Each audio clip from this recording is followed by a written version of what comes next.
This is Cast of Wonders, the fiction podcast for young adults featuring stories of the fantastic. Welcome! Episode 133 for August 17th, 2014. This week we present A Well-Lit Dungeon by Mark Mills. Mark is an English instructor at Northern Kentucky University and has been published in several publications including Necrotic Tissue, Brain Harvest, and short story America. Mark wasn't able to send us a full bio before recording, but we'll update the show notes for you later and include links to all the things he tells us about in his profile. For your narrator this week, we welcome back my good friend Adam Black. Adam has narrated two pieces for us before, the poem Empires of the Red Dawn in episode 93, our second Little Wonders collection, as well as episode 88, Dragon Art. Adam is also the voice of the Golem Loam in our Parsec Award-nominated serialized novella, Camp Myth, Phoenix Watching, by Chris Lewis Carter. Adam is a recovering neuroscience student, although he's working hard to relapse. He enjoys reading, bicycling, and shouting into microphones, the last of which he sometimes records. He still doesn't have a public web presence, which makes me sad. And now, we have a tale to tell.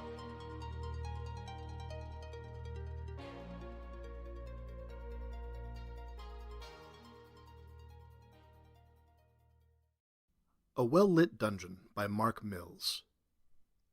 Lord Hanvard of Prusthoff was for a very short time one of the richest men in the world. A lode of gold of monumental proportions was discovered in the southern part of his kingdom, which increased his treasury 1,000-fold.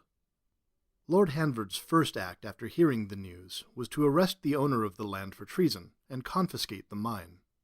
There was much grumbling of the 8 remaining noblemen in Prusthoff, and Lord Hanvard began to have doubts over condemning the man to die. The night before the beheading, he visited the condemned man in the dungeons. At this point, the castle itself was a disheveled mess, with moss growing in the royal bedroom, and 3 families of foxes who dwelled between the cloakroom and the kitchen. The dungeon, as one might expect, was the pits. Beneath the stables, built of mud and filth, prisoners were chained to a large rock and left in the medium-sized hole that was the dungeon. A large board covered the hole, and visitors were required to be lowered down in a basket and rope. The king was appalled. "How can we conduct business in such surroundings?" he shouted to the head guard. "Let us be off!" After the beheading, and as the grumbling increased, Hanvard's thoughts drew back to the dungeon. "How much would it cost to construct a proper dungeon out of stone?" he asked the royal treasurer. "No," the little man answered. "Not much, I expect." A team of expert dungeon designers was hired, and in a few months built a lavish 150-man dungeon, with manacles, iron bars, and a very small rack. "Delightful!" exclaimed Lord Hanvard. "Arrest the first dwarf you can find." Hanvard spent most of his free time in the new dungeon, stretching dwarves to normal size on the rack. When he was forced to come to the surface world, he would blink and rub his eyes. "Must the dungeon be so dark?" he asked the treasurer. "I'll install a new system of torches this very night," the little man answered.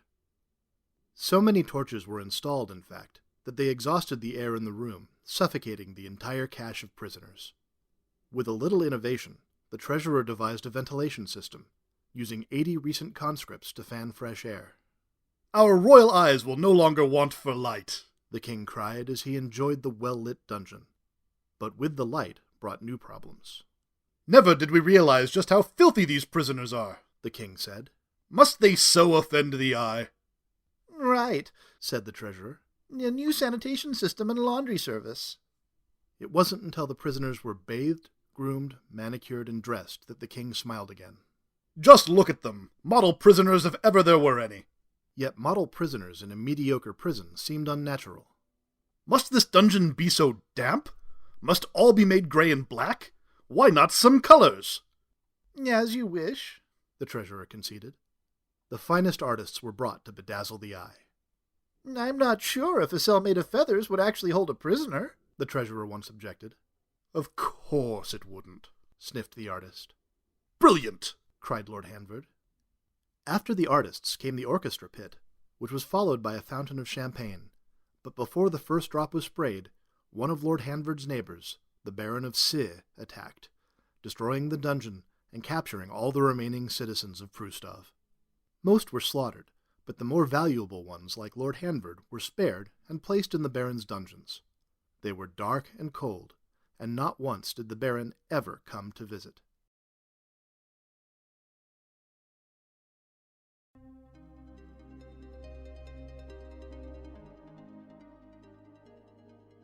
Convention season is in full swing at the moment, and I've been enjoying attending lots and lots of panels on podcasting, on topics ranging from the difference between podcasting and podficking to podcasting's role in the new media revolution.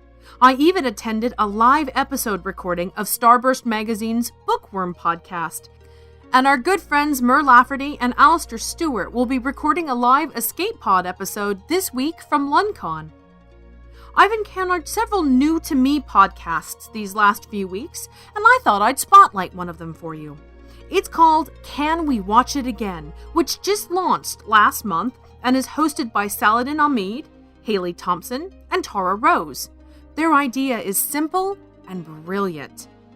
According to their website, it's only once you have kids that you really became aware of the wide and wacky universe of children's media. Services like iTunes, Hulu, Netflix, and Amazon Video offer countless options, and you start learning about films and TV shows you'd never heard of before.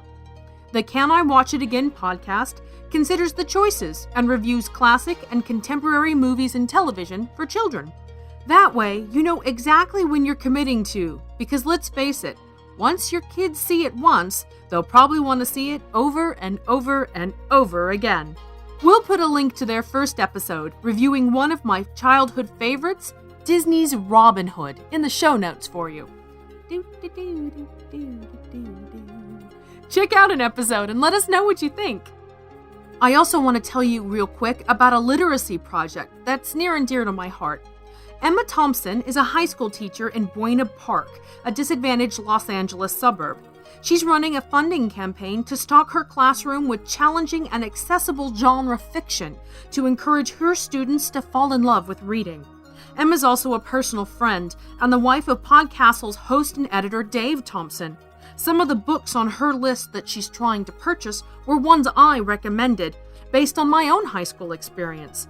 I remember the first time I read Roger Zelazny's 9 Princes in Amber, and that I was amazed a book could both be fantasy and science fiction at the same time. Emma wants to bring that experience to all her students, and she could use your help to do so. We'll put the link to her Donors Choose page in the show notes for you to learn more, and thanks for helping make her goal possible. If you've enjoyed this story, then please lend a hand in supporting podcast fiction. Leave us and this story a review on iTunes or our Facebook page, and share the episode with others. You can find us on Twitter as well. We're at Cast of Wonders. And please consider making a donation via the PayPal links on our site. 100% of our donations go to cover our bandwidth costs and purchase stories. Every little bit helps, and you have our heartfelt thanks for helping us keep bringing you the best young adult audio fiction week after week. Cast of Wonders is a production of Wolfsbane Publishing and is brought to you by the creative team of Barry J. Northern, our publisher and artist, Alan Sale, our audio producer, and I remain, as always, your humble host and editor, Marguerite Kenner. Our episodes are released under a Creative Commons Attribution, Non-Commercial, No Derivatives license. Share it, but don't change it or sell it. Our theme, Appeal to Heavens, is by Alexi Nov from musicalley.com. Thanks for listening.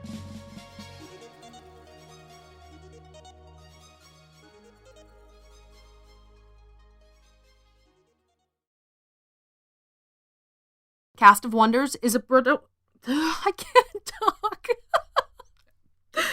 More coffee!